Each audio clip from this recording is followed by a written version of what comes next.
Sa pagpapatuloy ng kwento ni Lloyd at ng kanyang mga kasama, mas lalo pang nahuhubog ang kanilang lakas at tiwala sa isa't isa. Ngunit kasabay nito, dumarating din ang mga bagong pagsubok at misteryo sa kanilang paglalakbay. Nagsimula ang eksena kay Lloyd, nagpapahinga at nagpunta sila sa isang hot spring. Sa kabilang banda, magkasama naman sina Yui, Silica at Claire. Sa una nahihiya si Claire na sumama sa dalawa, ngunit hindi nagtagal ay nag-relax na rin siya at nakisali sa kanilang usapan habang nagbababad. Samantala si Lloyd naman ay naroon din, nakikinig sa pag-uusap ng mga babae, ngunit mas malalim ang iniisip niya, nakatuon pa rin siya sa kanilang susunod na misyon.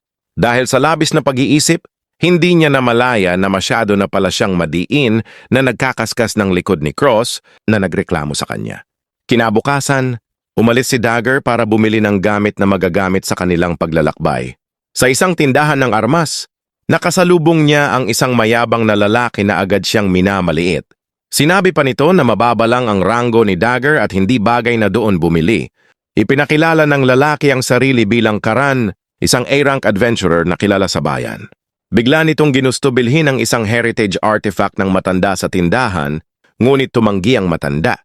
Nang muntikan na siyang saktan ni Karan, agad na nakialam si Dagger at itinaboy ito. Nagulat ang lahat ng ipakilala ni Dagger ang kanyang sarili bilang isang S-rank adventurer, kaya mabilis na tumakas si Karan. Nagpasalamat ang matanda kay Dagger at ipinakita sa kanya ang isang napakagandang kalasag na tinatawag na Aegis. Hindi niya ito agad ibinigay, ngunit pinangakuan si Dagger na maaring mapasa kanya ang kalasag kung magampanan niya ang isang misyon. Samantala, ipinakita ang eksena kay Silica na nagsasanay para palakasin ang kanyang magic. Kahit paulit-ulit siyang nabibigo, hindi siya sumusuko. Dumating si Dagger at nakita ang pagsisikap ni Silica. Nang bumalik sila sa tindahan, humingi ng tawad si Silica sa matanda dahil siya pala ang naging dahilan ng pagsabog sa kagubatan. Dahil dito, wala nang nagawa ang matanda kundi ibigay na ang Aegis Shield kay Dagger. Sa muli nilang pagkikita-kita, ipinakita ni Dagger ang bago niyang kalasag sa grupo.